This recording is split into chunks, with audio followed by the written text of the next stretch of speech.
way too interfering. I don't like that, you know. I like email or I like a call. So the process is set up between the two people, between myself and the client. And they determine what works best for them.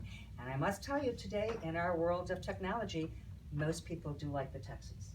They do say, you know, just text me, remind me to stay on focus. You know, there's homework, there's work that has to be done. So all of these things happen, not in a vacuum, but happen pretty quickly and go very fast. And there's an accountability and there's an ending. There's a beginning and an ending.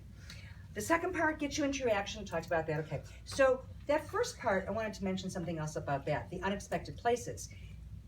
There is a process in this coaching and an exercise that we do called life history and life story. And I've used this recently with a couple clients that I'm not doing the Now What program with, but I saw they were really blocked. This life history is such an aha moment for people, whether they've been in therapy, whether they've resolved all their issues, whether they haven't resolved their issues, whether they've never been in therapy. It is, again, an exercise that they do, and then we look at this life story through 3 lenses. And the lenses are called golden threads, interrupted dreams, and driving motivators. And they don't mean what they sound like. It's all part of this life history. But these aha moments begin to plan the life blueprint. Those are the beginning steps of the life blueprint.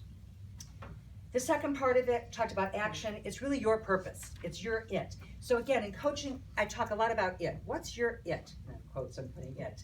And some people say, well, what I'm doing is my it.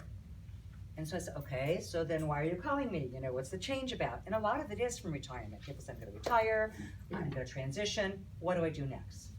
You know, how do I take what I believe in, my purpose, my skills, and turn it into something that's really going to make me happy?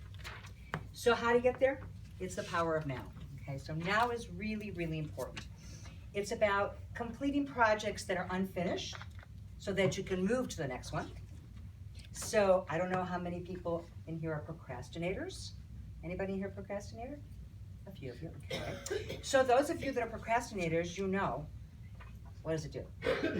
It keeps you stuck. So until you complete that project or that piece of your life, so whether it's a project, whether it's something that you said, oh, I was gonna do that, you know, last month, but you know, I didn't have time, and all those kinds of things are excuses and will get in the way from you moving forward. They will not allow you to live in the now. And so what happens, finding the it, is sometimes right under our nose. It's there, we know it's there, but we ignore it. We ignore the signs, we ignore it, we don't even pay attention. So this little quote I have here, problems are only opportunities in work clothes. Okay, so the key to moving forward, taking the good with you. You all have good. It's really being the architect of your life.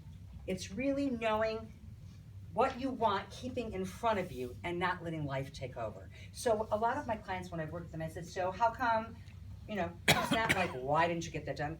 What got in the way? What prevented you from achieving that task? And they said, life.